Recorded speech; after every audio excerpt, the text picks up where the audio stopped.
बिहार में पत्नी की हत्या के बाद स्टेशन मास्टर ने की खुदकुशी। पत्नी के कोरोना संक्रमित होने के बाद उठाया कदम।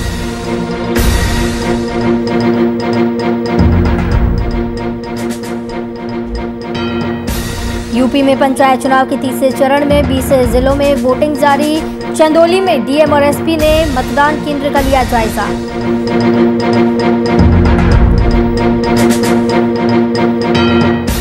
कोरोना मरीजों के लिए रायबरेली से राहत भरी खबर। एम्स में 50 बेड का हुआ शुभारंभ। एम्स के कार्यकारी निदेशक ने किया उद्घाटन।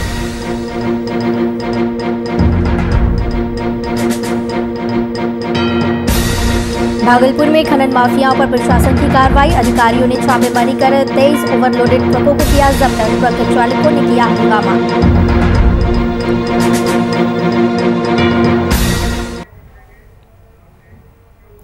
नमस्कार, वीआईपी न्यूज में आपका स्वागत है। आपके साथ मैं हूं आस्था श्रीवास्तव। झारखंड में कोरोना महामारी का कहर जारी है। बीते 24 घंटे में झारखंड में कोरोना संक्रमण से 103 लोगों की मौत हो चुकी है। साथ ही झारखंड में पॉजिटिव मामलों की संख्या बढ़कर 5903 पहुंच गई है।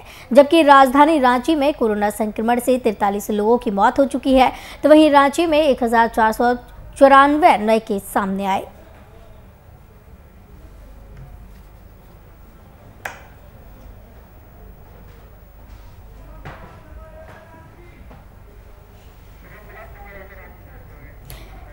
इस खबर की तमाम जानकारी के लिए हमारे साथ संवाददाता शुभम कुमार रांची से जुड़े हुए हैं।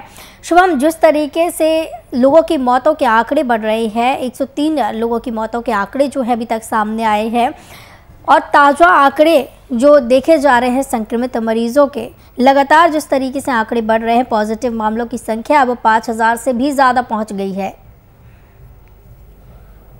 बिल्कुल, देखिए आस्था, क्योंकि जिस दिन से कोरोना संक्रमण ने अपनी रफ्तार पकड़ी है, कोई भी राज्य इससे अछूता नहीं है। और जिस तरीके से झारखंड की राजधानी रांची की अगर बात करें तो आए दिन कोरोना के बढ़ते मामले सामने आ रहा है। और उसी मामले को अगर लेकर बात करें तो राजधानी रांची की हाल और परिस्थिति को बात करें तो कहीं ना कहीं राज्य सरकार लगातार इस पर मंथन कर रही है, लेकिन कह सकते अंकुश नहीं लगाया जा सकता है, क्योंकि झारखंड में 22 अप्रैल से राज्य में स्वास्थ्य सुरक्षा सप्ताह का आयोजन किया गया था। इस आयोजन में और इस ऐलान में मुख्यमंत्री हेमंत सोरेन ने कभी सोचा भी होगा कि जिस तरीका से बढ़ते हुए आंकड़ों को रोकना है तो एक जरूर कदम उठाना चाहिए, और उसी कड़ी में कदम उठाए भी गए थे। 29 तारीख को इसका समापन होगा और 29 तारीख को सुबह 6 बजे स्वास्थ्य सुरक्षा सप्ताह समाप्त हो जाएगा। उसके बाद ही पता चल पाएगा कि मुख्यमंत्री हेमंत सोरेन के इस निर्णय से कितना फलाफल साबित होता है झारखंड की जनता। स्वास्थ्य सुरक्षा सप्ताह जो चलाया जा रहा है, ये कितना कारगर साबित हो रहा है? अभी तक अगर देखा जाए तो कितना पालन इसका किया जा रहा है? देखिए, अगर मौजूदा परिस्थिति की बात करें झारखंड की, तो आए दिन 1000 से भी ज्यादा केसेस आ रहे हैं। 5000 का आंकड़ा लगातार पार होते हुए नजर आ रहा है। मौतों की संख्या की बात करें तो 100 का आंकड़ा मौत का जो पार कर गया है 20 से 24 घंटों में। लेकिन जो मौजूदा परिस्थिति है उसको देखकर अभी तक नहीं लग रहा है कि झारखंड में परिस्थितियां नियंत्रण में है। लेकिन जिस तरीका से मौतों के आंकड़े सामने आ रहे हैं उससे राज्य की जनता के मन में डर का माहौल जरूर बरकरार है, और राज्य की जनता इस बात को समझ रही है। शायद इसी वजह से राजधानी रांची की और झारखंड की तमाम जिलों की बात करें तो सड़कें वीरान पड़ी हैं, लोग घरों से निकलने में कतरा रहे हैं। तो आप अंदाजा लगा सकते हैं जो मौजूदा दृश्य, मौजूदा तस्वीर है झारखंड की, वो कहीं ना कहीं भयावह रूप लेती जा रही है। ऑक्सीजन की कमी है।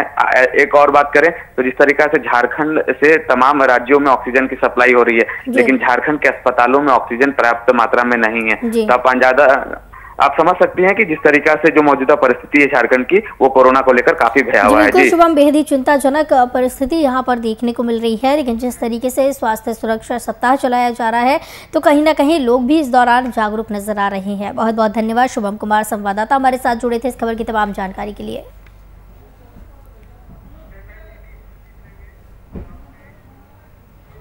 पटना जंक्शन पर तैनात एक स्टेशन मास्टर ने सोमवार की सुबह अपनी पत्नी से झगड़े के बाद कुछ ऐसा किया कि पूरा परिवार ही तबाह हो गया। बता दें कि पत्नी के कोरोना संक्रमित होने के बाद पति ने ये कदम उठाया। आरा के रहने वाले अतुल लाल ने पहले तो अपनी पत्नी का ब्लेड से गला रेत कर हत्या कर दी और उसके बाद छत से कूदकर अपनी भी जान दे दी।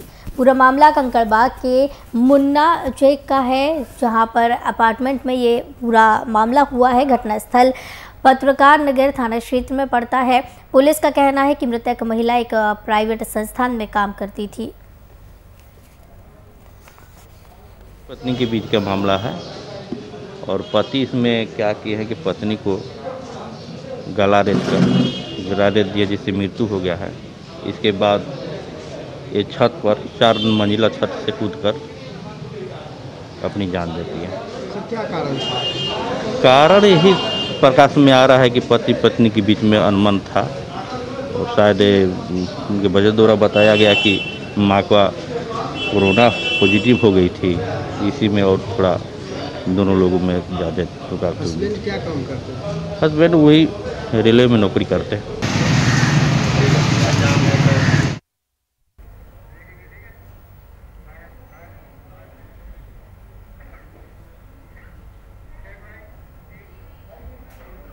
इस बीच बड़ी खबर आ रही है रायबरेली से, जहां पर आपको बता दें कि बाइक सवार बेखौफ बदमाशों ने हथियार के बल पर लूट की वारदात को अंजाम दिया है। पेट्रोल पंप कर्मी से 8 लाख की लूट की गई है। हथियारों के बल पर ये पूरी लूट की वारदात को अंजाम दिया गया है और बेखौफ अपराधी बैंक में कैश जमा करने जा रहे थे कर्मचारी, उस पर हमला किया और 8 लाख की लूट की वारदात को अंजाम दिया। बदमाशों के हौसले यहां पर लगातार बुलंद होते हुए नजर आ रहे हैं। महाराजगंज थाना क्षेत्र के कुबना पुल की ये पूरी घटना बताई जा रही है। बड़ी खबर इस वक्त की टीवी स्क्रीन पर, जो आपको बताते चले रायबरेली से पेट्रोल पंप कर्मी से 8 लाख की लूट की वारदात को अंजाम दिया गया है। बदमाशों के हौसले बुलंद नजर आ रहे हैं। पुलिस इस मामले की जांच कर रही है। महाराजगंज थाना क्षेत्र के कुबना पुल की ये पूरी घटना बताई जा रही है।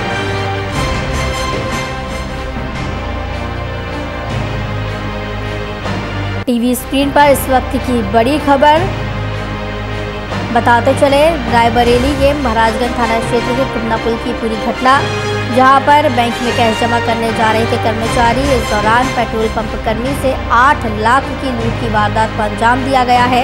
हथियारों के बल पर बदमाशों ने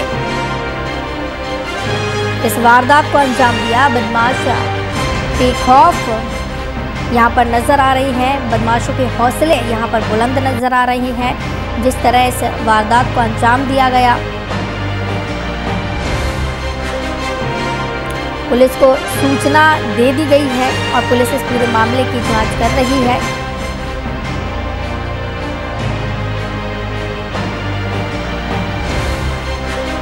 टीवी स्क्रीन पर इस वक्त की बड़ी खबर रायबरेली से, जहां आपको बताते चले बाइक सवार बेखौफ बदमाशों ने हथियार के बल पर लूट की वारदात को अंजाम दिया। पेट्रोल पंप कर्मी से 8 लाख की लूट की गई है।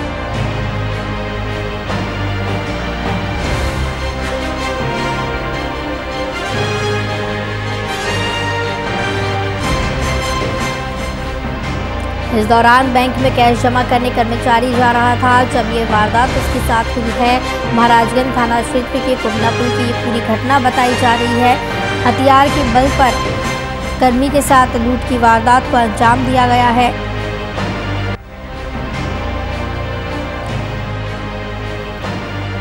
इस खबर की तमाम जानकारी के लिए हमारे साथ संवाददाता असद खान जुड़े हुए हैं। असद, बेखौफ बदमाशों ने हथियारों के बल पर लूट की वारदात को अंजाम दिया है। अपराधियों के हौसले लगातार बुलंद दिखाई दे रहे हैं, क्या कुछ पूरा मामला है? जी बिल्कुल, ये पेट्रोल कर्मी से 8 लाख की लूट का मामला है। ये महाराजगंज थाना क्षेत्र में हलोर और महाराजगंज मोड़ पर ही कैश जमा करने जा रहा था पेट्रोल कर्मी, उससे 8 लाख की लूट की गई। फिलहाल पुलिस मौके पर पहुंच चुकी है और बाइक भी बरामद हो गई और जानकारी के अनुसार जो पता चल रहा है कि शायद 2 लोगों को गिरफ्तार भी किया गया है। जल्द ही मामले खुलासा किया जाएगा और मौके पर आला अधिकारी भी पहुंच चुके हैं। असद, इस मामले में जिन 2 लोगों को गिरफ्तार किया गया है, क्या कुछ उनका कहना, उनकी तरफ से क्या कुछ खुलासा किया गया है और क्या ये जो 8 लाख रुपए की लूट जो की गई थी वो बरामद हो पाए हैं? जी बिल्कुल आस्था, जैसे अभी जानकारी मिली है कि आला अधिकारी वहां पे पहुंचे हुए हैं। अभी इस चीज की पुष्टि नहीं की गई। फिलहाल जो सूत्रों के द्वारा जानकारी मिली है उसमें 2 लोगों को गिरफ्तार किया गया है, लेकिन अभी उसकी आधिकारिक पुष्टि नहीं हुई है। फिलहाल उनसे पूछताछ की जा रही है और जो भी इसके तथ्य सामने आएंगे उससे अवगत कराया जाएगा। जी बहुत बहुत धन्यवाद असद खान, संवाददाता रायबरेली से हमारे साथ जुड़े थे इस खबर की तमाम जानकारी के लिए।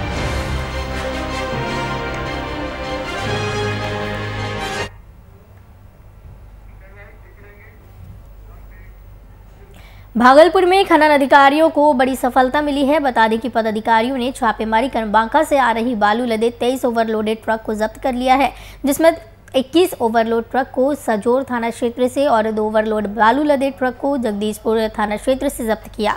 तो वहीं चालकों का कहना है कि महादेव एन्क्लेव द्वारा ओवरलोड बालू दिया जाता है, नहीं लेने खाली ट्रक लौटा दिया जाता है, नहीं लेने पर खाली ट्रक को वापस कर दिया जाता है और महादेव एन्क्लेव द्वारा ओवरलोड बालू दिया जाता है। तो कहीं ना कहीं इस दौरान ये जो पूरी घटना देखने को मिली है, खनन अधिकारियों को बड़ी सफलता मिली है और छापेमारी करते हुए 23 ओवरलोडेड ट्रक को जब्त किया गया। पकड़ा जा रहा है, यहाँ अभियान चलाकर खनन विभाग के द्वारा पकड़ा जा रहा है और लगभग अब तक सैकड़ों गाड़ी से ऊपर सरकार के द्वारा जो बैन किया हुआ गाड़ी है, सरकार के द्वारा गजट निकाला हुआ है कि 14 चक्का से 22 चक्का तक का जो भी ऊपर की गाड़ी है उस पर बालू और गिट्टी लोड नहीं होगा। लेकिन महादेव एन्क्लेव कंपनी जो बालू का काम करते हैं माका में, इनके द्वारा 12 चक्का बनाकर उस 14 चक्का से लेकर और ऊपर तक की गाड़ियों पर अवैध बालू लोड कर भेजते हैं, चालान काटते हैं। अधिकारी भागलपुर जिला के जो माइनिंग अधिकारी हैं वो ओवरलोड के लिए ओवरलोड का अभियान चल रहा था, इसी में सब गाड़ी पकड़ाया है। तो वहाँ से ओवरलोड लेते हैं?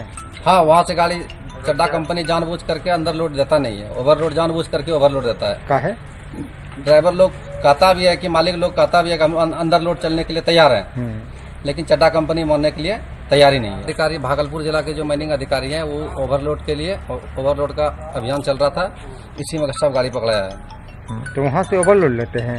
हाँ, वहाँ से गाड़ी चड्डा कंपनी जानबूझ करके अंदर लोड देता नहीं है, ओवरलोड जानबूझ करके ओवरलोड देता है। का है ड्राइवर लोग कहता भी है कि मालिक लोग कहता भी है कि हम अंदर लोड चलने के लिए तैयार है, लेकिन चड्डा कंपनी मानने के लिए तैयारी नहीं है। अधिकारी भागलपुर जिला के जो माइनिंग अधिकारी हैं वो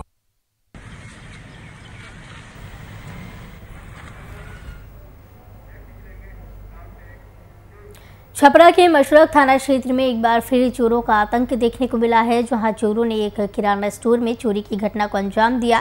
साथ ही चोरों ने 20,000 नकदी समेत कीमती सामान चोरी कर मौके से फरार हो गए। तो मौके पर पहुंची थाना पुलिस मामले में जांच पड़ताल में जुटी हुई है।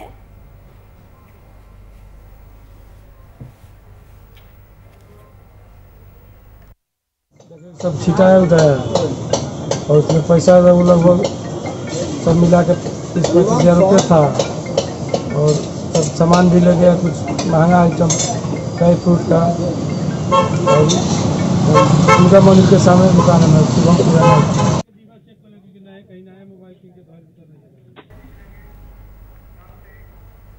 कोरोना का लगातार कहर जारी है, जिसको लेकर एम्स में 50 बेड के L3 अस्पताल का शुभारंभ हुआ। तो वहीं एम्स की कार्यकारी निदेशक प्रोफेसर अरविंद राजवंशी ने फीता काटकर उद्घाटन किया।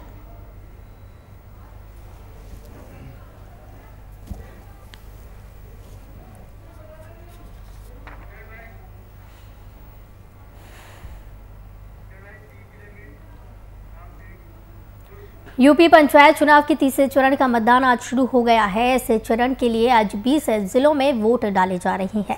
तीसरे चरण में जिला पंचायत सदस्य, क्षेत्र पंचायत सदस्य, ग्राम प्रधान और ग्राम पंचायत सदस्य के करीब 3.5 लाख प्रत्याशी मैदान में हैं।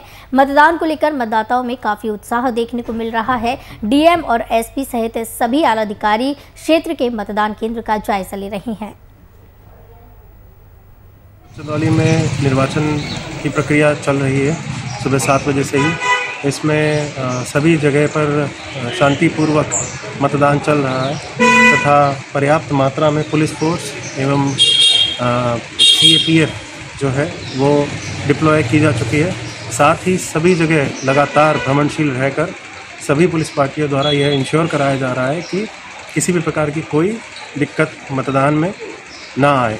जनपद चंदौली में आज तृतीय चरण में 26 अप्रैल को वोटिंग हो रही है 7 बजे से और वोटिंग शांतिपूर्ण है। सभी जगह जो सेक्टर हमारे जोनल मजिस्ट्रेट हैं वो भ्रमण कर रहे हैं। इसके अतिरिक्त जो हमारा कंट्रोल रूम है वो भी सभी जगह पर नज़र रखे हुए है और लगातार जानकारियाँ प्राप्त कर रहा है। अभी तक प्राप्त जानकारी के अनुसार 9 बजे तक 11.5% मतदान जो है वो हो चुका है।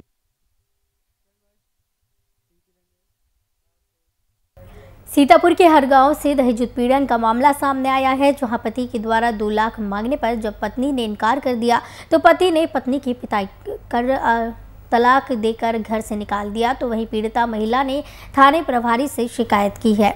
तो आपको बता दें कि पति ने पत्नी की पिटाई कर तलाक देकर घर से बाहर निकाल दिया और दहेज उत्पीड़न का इस दौरान मामला देखने को मिला। मुझे उसके दहेज के लिए परेशान करने लगे, मारा पीटा और कहने लगे अपने घर जाओ, दहेज 2 लाख रुपए ला, जिससे हम सिलाई की दुकान यहाँ करेंगे। मेरे बाप इतना रुपये दे नहीं पाए थे, इसलिए वो कहने लगे तुम्हारा गुजारा नहीं कर पाएंगे अगर पैसे नहीं लाओगे तो। इसकी सूचना आपने थाने में दी कभी? इसकी सूचना मैं 2 बार थाने में दी, दोनों बार कार्रवाई नहीं हुई, यहाँ समझौता करवा दिया गया।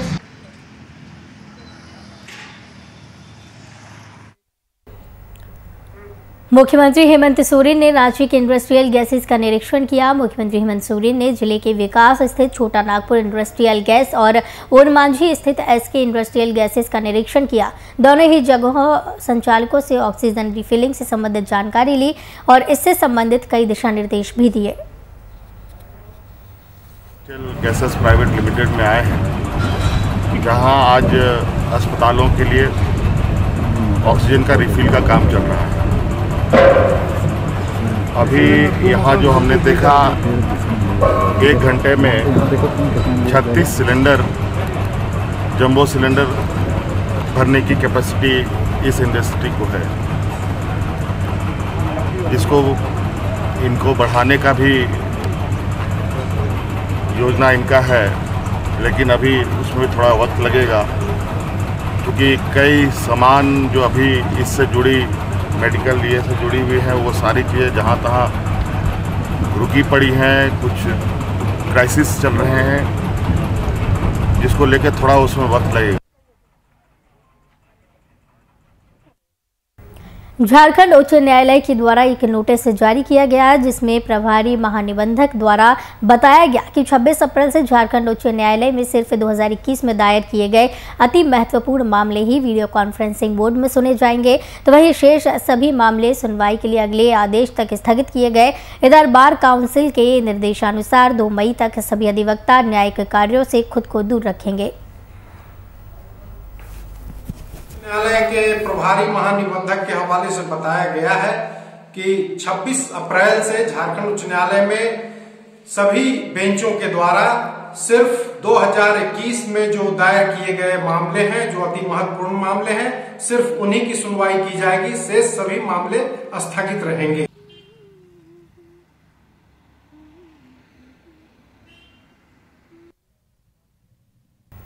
भागलपुर में लगातार कोरोना मरीजों की संख्या में बढ़ोतरी हो रही है। अस्पतालों में व्यवस्था की कमी लगातार देखी जा रही है। कभी ऑक्सीजन की कमी, तो कभी वेंटिलेटर की कमी, तो कभी बेड की कमी, जिसे लेकर भागलपुर के नगर विधायक अजित शर्मा ने विधायक फंड से 1 करोड़ रुपए की राशि मुख्यमंत्री को देने की बात की है। साथ ही एक पत्र भी लिखा है। पत्र के माध्यम से विधायक ने मुख्यमंत्री को कहा है कि 1 करोड़ रुपए विधायक फंड से लेकर भागलपुर के कोरोना मरीजों का इलाज किया जाए, साथ ही अस्पतालों में व्यापक सुविधा भी उपलब्ध कराई जाए। तो वहीं इस दौरान अजित शर्मा ने प्रधानमंत्री नरेंद्र मोदी पर भी जमकर निशाना साधा और नरेंद्र मोदी पर सस्ती लोकप्रियता हासिल करने का आरोप लगाया।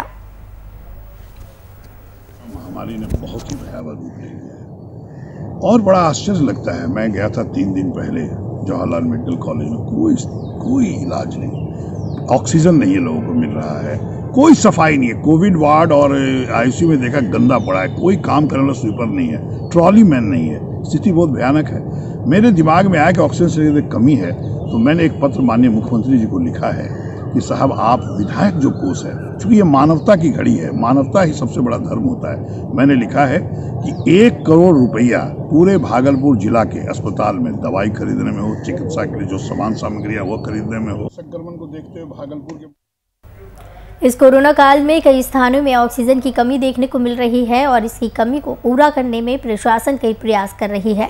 इसी कड़ी में औरंगाबाद के बारून में स्थापित gas cylinder filling unit Aurangabad और उसके आसपास के जिलों में ऑक्सीजन की कमी को पूरा करने में सहायक सिद्ध हो रहा है। बारून से रिफिल हुए ऑक्सीजन सिलेंडर सरकारी और निजी अस्पतालों में भेजे जा रहे हैं और इससे मरीजों के इलाज में काफ़ी सहूलियत हो रही है।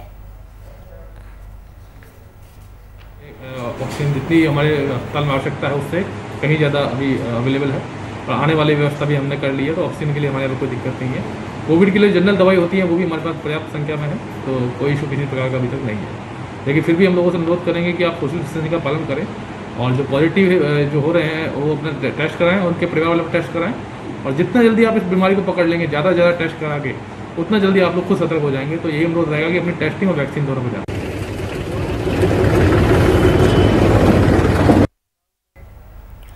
कोरोना का कहर लगातार जारी है, तो वहीं कन्नौज के व्यापारी संगठनों ने वर्चुअल मीटिंग के बाद 3 दिन के स्वैच्छिक लॉकडाउन का ऐलान किया और साथ ही आम जनमानस से भी 3 दिन की बंदी रखने की अपील की। वहीं संगठन के नगर अध्यक्ष ने बताया कि कोरोना के बढ़ते प्रकोप को देखते हुए ये निर्णय लिया गया है।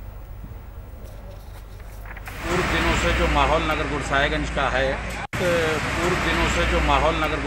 का है वो व्यापारियों के अलावा आम जनमानस में भी भय उत्पन्न हो गया है। विगत 4 दिन में हमारे यहाँ व्यापारी बंधुओं के अलावा भी बहुत सी मौतें हुई हैं, जिसका कोई समाधान हम लोग खोज नहीं पा रहे हैं। अस्पताल की व्यवस्था कहीं पर नहीं है। ऐसा था कि कोरोना महामारी के कारण गुरसाएगंज में काफ़ी ज़्यादा समस्याएं उत्पन्न हो रही थी, बहुत से लोगों की मृत्यु की घटनाएं घटित हो रही थी। तो इस वजह से हमारे संयुक्त व्यापार मंडलों ने एक बैठक की, वर्चुअल बैठक, जिसमें यह निर्णय लिया गया है कि 2 दिन का सरकारी लॉकडाउन तो है ही जो शासन से आदेश है, उसके उपरंत हम लोग अपनी स्वेच्छा से 3 दिन का लॉकडाउन और बढ़ा रहे हैं। बहुत अच्छा इनका निर्णय है। हम तो चाहते हैं कि सभी लोग गुरसाएगंज के हमारे लोग सभी दुकान बंद रखे, और ये बहुत अच्छा निर्णय है इनका, और मैं इनकी सराहना करता हूँ कि ऐसा निर्णय लिया। बहुत अच्छा निर्णय लिया इन लोगों ने, बहुत बढ़िया है। इससे ये है कि काफ़ी जो हमारे यहाँ मृत्युआँ हो रही हैं, लोग खत्म हो रहे हैं, तो उसमें ये चैन टूटने का सही बात है इनकी, भाई विकास भाई की हमारे।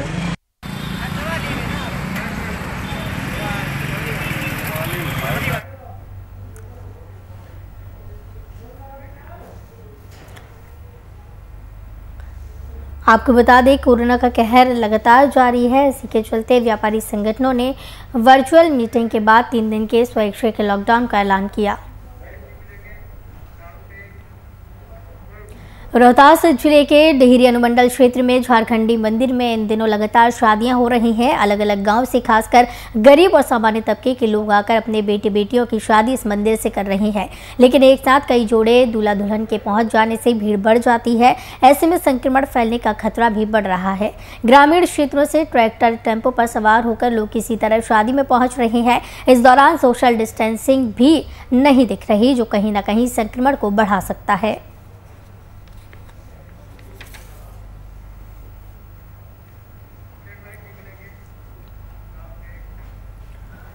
एक और जहां कोरोना के कहर से पूरे प्रदेश के साथ साथ जिले के लोग त्राहिमाम कर रहे हैं, तो वहीं दूसरी ओर पूर्वी बिहार के सबसे बड़े अस्पताल जवाहरलाल नेहरू मेडिकल कॉलेज अस्पताल के सभी ट्रॉली मेन कुछ समय के लिए हड़ताल पर चले गए, जिससे मरीज और उनके परिजनों को काफ़ी परेशानियों का सामना करना पड़ा। हालांकि आनंद फानंद में अस्पताल प्रबंधन ने अस्पताल के ट्रॉली मैन की समस्याओं को सुनकर उसका जल्द से जल्द समाधान किए जाने का भरोसा दिलाते हुए हड़ताल को खत्म करने की बात की। राजेश रंजन ऑर्थो वार्ड में काम करते करते पॉजिटिव हो गए थे। 14 तारीख को रिपोर्ट उसका पॉजिटिव आया था। उसको हम आइसोलेशन रखे थे। 10 दिन के बाद उसको जब सांस लेने में दिक्कत हुआ तो पेंगवाड़ में भर्ती करवाए। और पेंगवाड़ में ज़्यादा सांस लेने में दिक्कत हुआ तो ऐसे भर्ती करवाए। हम वहाँ जा करके जाए तो अति नहीं हुआ। उसके बाद जो है पूरा छटपटा करके मर गया था अगले रात में। कोरोना ने आज पूरे देश में मौत का तांडव मचा रखा है, तो वहीं औरंगाबाद में लोगों की ओर से सोशल डिस्टेंसिंग की धज्जियां उड़ाई जा रही है। साथ ही चेहरे पर मास्क का प्रयोग भी नहीं किया जा रहा। मामला मदनपुर के साप्ताहिक मेले और सब्जी मंडी का है, जहां सरकार के गाइडलाइन की ग्रामीण धज्जियां उड़ाकर अपने घर की खरीदारी कर रहे हैं। यह तस्वीर पुलिस की कार्यशैली पर कई सवाल खड़े कर रही है। ऐसे में ये देखना अहम होगा कि प्रशासन इस ओर कब तक पहल करती है।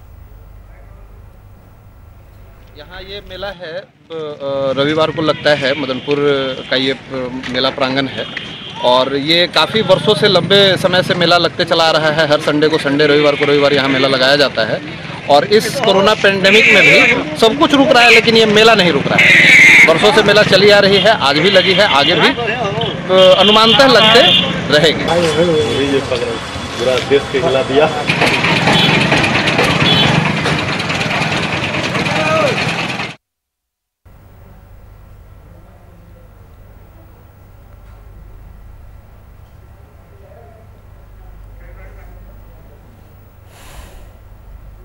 वीआईपी न्यूज़ के बुलेटिन में फिलहाल इतना ही। मुझे दीजिए इजाजत। नमस्कार।